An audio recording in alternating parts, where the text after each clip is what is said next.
I've always considered myself a reasonable guy. My wife, Emma, and I have been married for 8 years, and we've established a comfortable life in our 3-bedroom home in the suburbs.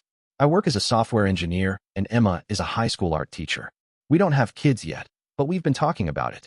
Our home is our sanctuary, neat, organized, and peaceful, exactly how we like it. Every year, Emma hosts what she calls her creative retreat weekend with her 4 closest friends from college. They were all art majors together, and they use this weekend to reconnect and work on various artistic projects. Usually, they book an Airbnb somewhere scenic, but this year, with everyone feeling the financial pinch, Emma volunteered our house. It'll just be 3 days, and they're all very respectful, she promised me. Plus, I'll be there the whole time to make sure everything stays tidy. I agreed, partly because I love seeing Emma happy and partly because I had a 4-day technology conference in San Francisco that same weekend. The timing seemed perfect. They could have their girls' weekend, and I wouldn't be in the way. I left early Thursday morning with a kiss goodbye and a reminder to Emma that I'd be back Monday afternoon. When my conference ended early, I decided to surprise Emma by coming home Sunday evening instead. I texted that I was going to catch an earlier flight, but got no response. I figured she was busy with her friends and decided to surprise them all. What greeted me when I walked through the door at 7 p.m. Sunday was nothing short of a disaster zone. Our living room was littered with wine bottles, paint supplies, clay remnants, fabric scraps, and food containers. The kitchen, my pristine, recently renovated kitchen, had dishes piled high, splatters of what looked like pasta sauce on the wall, and a strange blue substance caked onto our quartz countertops. Someone had spilled red wine on our cream-colored sofa, and there were muddy footprints across our hardwood floors. But the real shocker? Not a single one of Emma's friends was helping clean up. 2 were sprawled on the patio drinking mimosas. 1 was taking a nap on our bed, with clay-covered hands, no less. And another was in the guest bathroom taking a shower that had apparently been running for at least 40 minutes based on the steam billowing out. Emma was alone in the kitchen, looking exhausted, half-heartedly wiping at a countertop with a sponge that was already filthy. What happened here? I asked, my voice tight with shock. Emma jumped, not having heard me come in. Oh, you're early. We got a little carried away with the projects, and then we had some drinks, and... She trailed off, looking around as if seeing the destruction for the first time. I took a deep breath, trying to keep my composure. We had just spent $4,600 renovating the kitchen. The cleaning service we occasionally used charged $115 for a deep clean of our house. And we had house rules that Emma and I both followed religiously, about keeping our home in order. Where are your friends? I asked calmly. They're just taking a break, Emma said defensively. We'll clean up before they leave tomorrow. Tomorrow? I echoed. Emma, our house looks like it was hit by a tornado, and your friends are relaxing while you clean up their mess. I walked out to the patio where Jen and Lisa were lounging with their mimosas.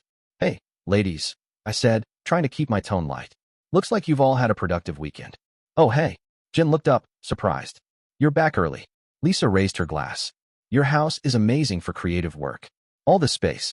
I nodded slowly, noticing the paint-splattered outdoor furniture and what appeared to be candle wax dripped all over our wooden deck table. I'm glad you've enjoyed yourselves, I said. But I'm concerned about the state of our home.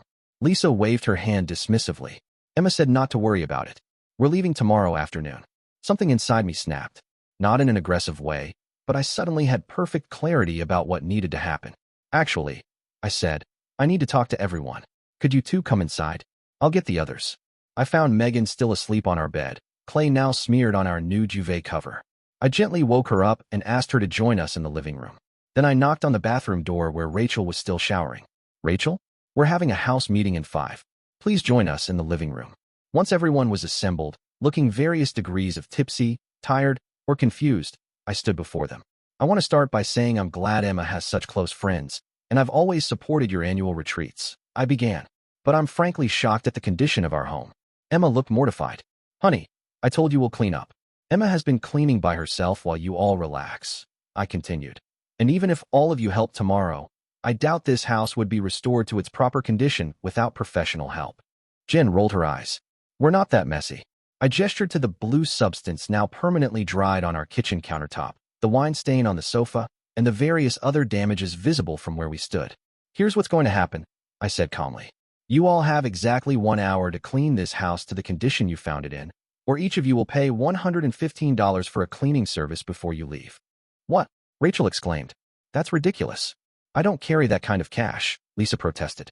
Venmo exists, I replied. And $115 is less than what it would actually cost to repair some of these damages. The sofa alone will need professional cleaning. Megan, the quietest of the group, looked genuinely remorseful. I'm so sorry. I didn't realize. Emma was staring at the floor, clearly torn between loyalty to her friends and knowing I was right. The clock starts now, I said, setting a timer on my phone. 1 hour.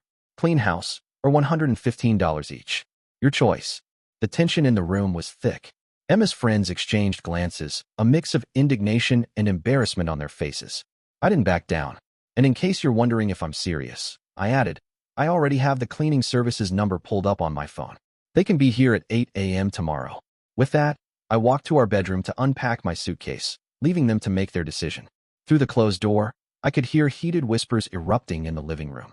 Part of me felt bad for creating drama during their weekend, but a larger part felt this was a necessary boundary to establish.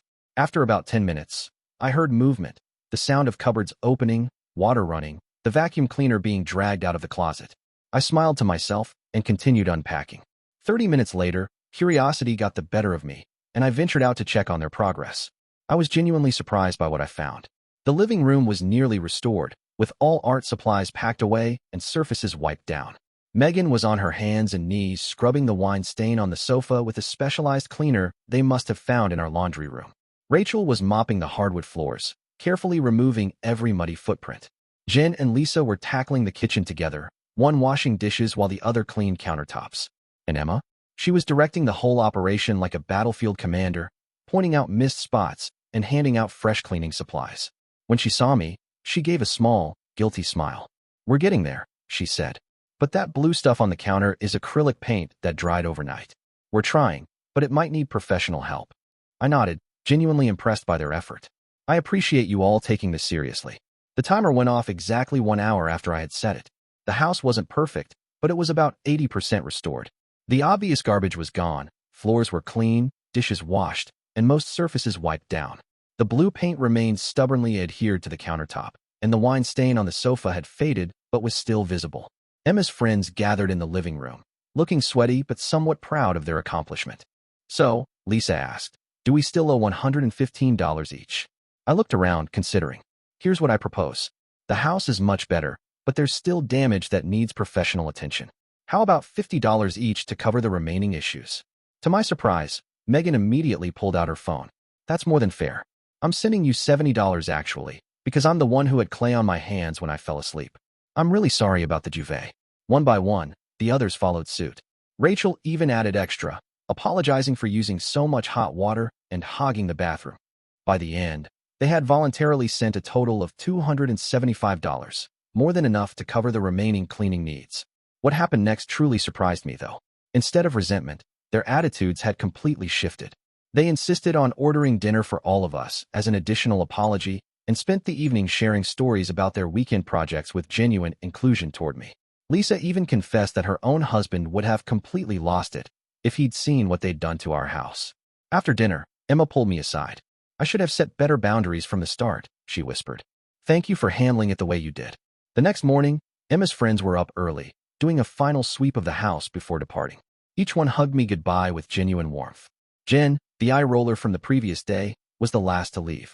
You know, she said, we've been doing these retreats for years, and we've left every rental in terrible shape. No one ever called us out on it.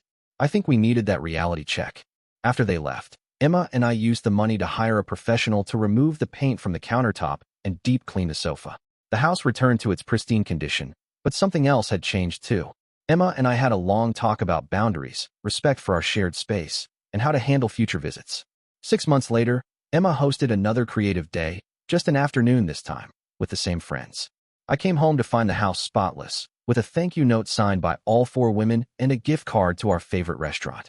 Sometimes people just need clear boundaries and consequences. And sometimes, those boundaries lead not to resentment, but to better relationships and respect.